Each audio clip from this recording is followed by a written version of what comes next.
If you're trying to set meaningful goals that will actually help you to become a better version of yourself, then this is the right episode for you. Assalamu alaikum and welcome to another episode of Shared Diversity. If you are new, salam, thank you so much for tuning in. And if you have been here before, thank you so much for coming back. Today we talk about goal setting and how to set new goals in the right way. The first thing I want you to understand is there's a difference between having a purpose and having a goal. A purpose is a long-term vision. It is something that you want to achieve in your life, a standard of yourself that you see in the future. It is a vision for how you want to impact the world positively. Now, a goal is more short term. It has a deadline, it has an end to it, and it has a result. A purpose usually has no expiry, and it's mission and vision driven. It is something that is a dream, and purpose driven people cannot stop to sell the dream. They always want to push others to the understanding that there's a deeper reason why they exist. And it's true. You should have a purpose in your life and understanding what is the bigger dream that you want to move into. Do you want to build a fashion production that sets the tone for the world's sustainable energy? Do you want to reimagine the education system? Or do you want to empower kids to understand their real skill and strength in life? That is a bigger purpose. Now, goals are continuous steps towards that purpose. Goals are more deadline driven. They are logical. So purpose is the dream, goal is the logic. Goals are the steps you take towards achieving your purpose. So that's the first thing you need to understand. Understand if you are a more purpose-driven person or a goal setter. Goal setters usually are very organized, planned. They know exactly strategically what the next step is. Purpose-driven people are more dreamy, they are visionaries, they cannot stop to sell the dream to others. They will always keep talking about it, and they have a bigger picture of the situation. So a lot of times when goal setters set themselves goals and they might get a hurdle in the way or they have not achieved that specific goal, they get frustrated and they lose the bigger picture. Purpose-driven people, when they get stuck, they see the bigger picture and they stay calm. Now, let's get into what you really achieve and how are you going to plan it out. Now, you've been aware of purpose and goal. You need to set a purpose for yourself.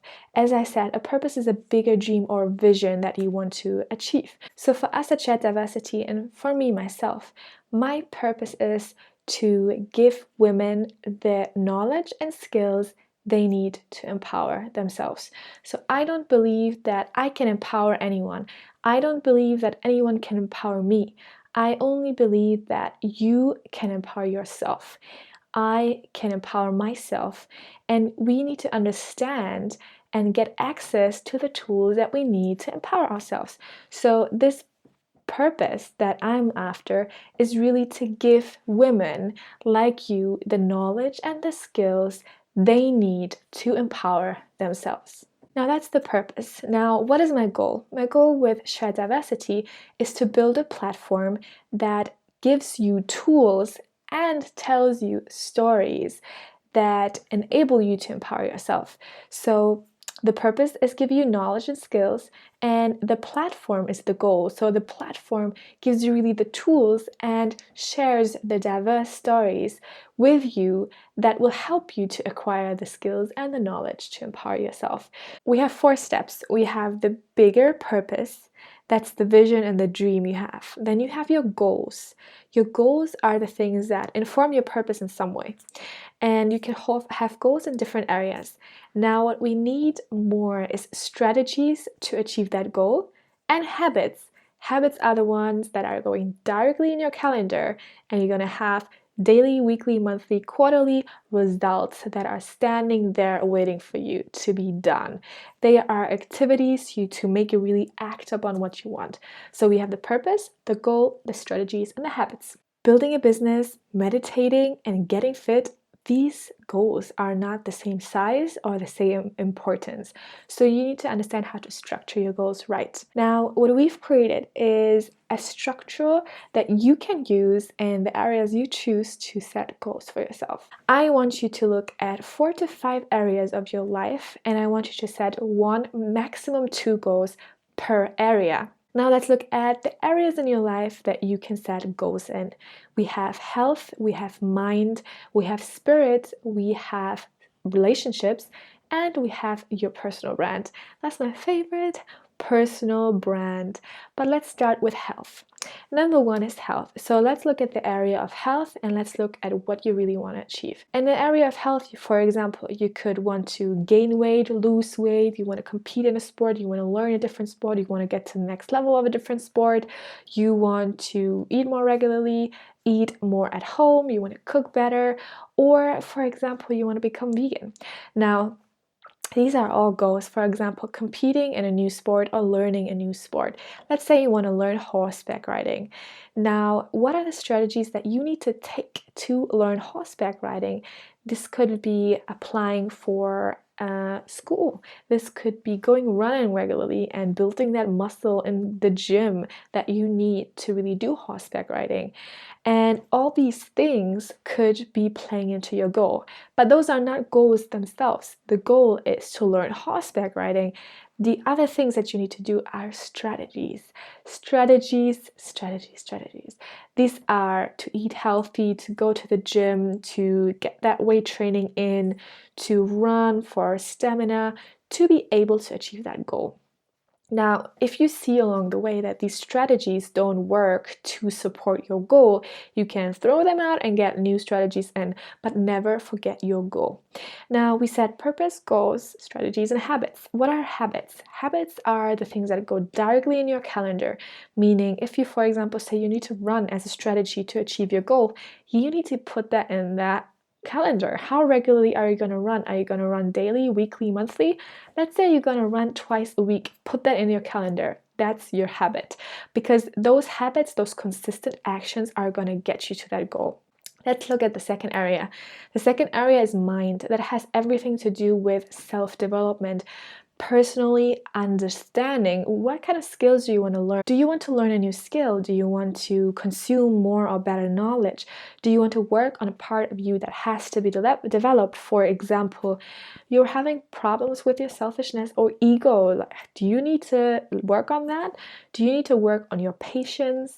So these are all things that you can develop on. In your mind, that could be, for example, you want to learn a new language or you want to read more. Now, the strategies are the things that are going to get you to read. So for example, for me, it's I want to read more. My strategy is to subscribe to Audible because I don't have time only to read books, hard copies, but I want to listen to them as well. So I subscribe to Audible. I subscribe to Amazon Prime so I can get my books cheaper and like just get them shipped over. Or I'm joining a book club, so I always have this accountability partners that push me to read more regularly. That's a strategy. And then I have habits.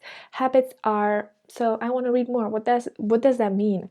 That means I want to read 3 books a month, and 2 or 1 of the books actually has to be a hard copy book. So that means I put in my calendar, this week is to read this book, this week I'm going to listen to this book, this day of the month is my book club, so I have habits in my calendar. The third area, your spirit. So spirit means everything that has to do with your spiritual development and growth. That could be understanding your deen better, that could be praying regularly, that could be listening or learning Quran, reading Quran, learning it by heart. That could be learning about the life of the Prophet ﷺ. So you could set a goal of saying, learn more about the life of the Prophet ﷺ. And you could put strategies in place to do that, meaning you read 3 books next year about the life. And your habits then are going directly in your calendar, meaning this day of the month, I am listening to this lecture of this sheikha. This days of the week, I'm going to read the book. These days of the week, I'm going to have my Quran class. So really have a habit in your calendar. You directly have your activities, no way around. And after a while, after the first or second quarter, you can evaluate, do these strategies work? Do these habits actually work for me? don't get too emotionally attached to your strategies or your goals, so you can easily switch them off if they're not working. Mini break, please don't forget to subscribe. Hit the subscribe button to get the newest and freshest content. The fourth area are relationships. A big part of relationships are obviously family, friends, but also co-workers, any kind of collaborations you want to do, your kids, your spouse, whatever it might be. So a big part in relationships, in my point of view, are understand that your strategy is attitude. Attitude is a big strategy that you can use to better your relationships. That doesn't mean only I have a positive or I have a negative attitude. It has to do with how are you solving problems? How are you really accepting changes? How are you communicating with someone when there's struggle? How are you communicating with your friends also if there's success? Are you envious? Understand the attitude that you're bringing to the game. So if you want to better the relationships with your friends or with your mentors, you need to understand how can I strategically influence my attitude to become better, and what are the habits that I have to set in place. And then the last part is your personal brand. Your personal brand is the most important part that I feel for you next year. Your personal brand is the skills, the strengths, and the passions, and how you use them to build something for you that will influence your purpose. So you have a bigger purpose. Now, what are you going to do with the uniqueness that God has given you to fulfill that purpose? You have to look into your skills, into your strengths, and into your passions, and how you can combine them to build something that could be your legacy. Personal branding means you are having a legacy on the earth. You are having a reputation onto people that don't even know you yet. So your personal brand is, how are people speaking about you behind your back? What kind of reputation do you have in the world? What kind of legacy do you want to leave behind? And it's also the values that you reflect. So your personal brand is both your life and your career. You need to understand that you will never need to beg for a job or for investors' money or for collaborations if you build a strong personal brand, because building a strong personal brand is how you catch butterflies. How do you catch butterflies? You don't. You let them come to you. You attract what you reflect. So the values and the standards and the goals and the kind of people that you want to have in your life, that's what you reflect. If you reflect that you have a high standard and moral and you are modest, you will attract the people that are fitting that standard. And the other way as well in any other case. So for your personal brand, understand what are your goals for next year. Do you want to start a podcast? I know many of you want to start a podcast. That's a goal for your personal brand. It could also be launching events and creating your profitable business. It could be starting a successful career path in the area that you really, really like. It could be writing a book and launching a course. And I need to tell you what we are doing for next year. It's a big announcement, and I'm so happy to say that in 2020 we are launching the first book of Shared Diversity by moi, Sina. So inshallah, stay tuned. I will share with you the process of how it is for me to write the book. Until now, it's the most personal and hardest thing I've ever done, but it's so rewarding and beautiful for me as well, because I know that in this book, I'm going to answer a lot of your questions around building your dream career in life. So inshallah, stay tuned for more of that. So when you create the goals for your personal brand next year, understand what you want to do. It could be your goal is to launch a podcast. Now, the strategies that you need towards that goal, to reach that goal, is, for example, finding a topic, finding an audience, finding maybe a co-host, understanding the format that you need for the podcast. Do you want a one-on-one? Do you want a conversation? Do you want a remote podcast with people? Do you want a personal podcast with only your voice on it?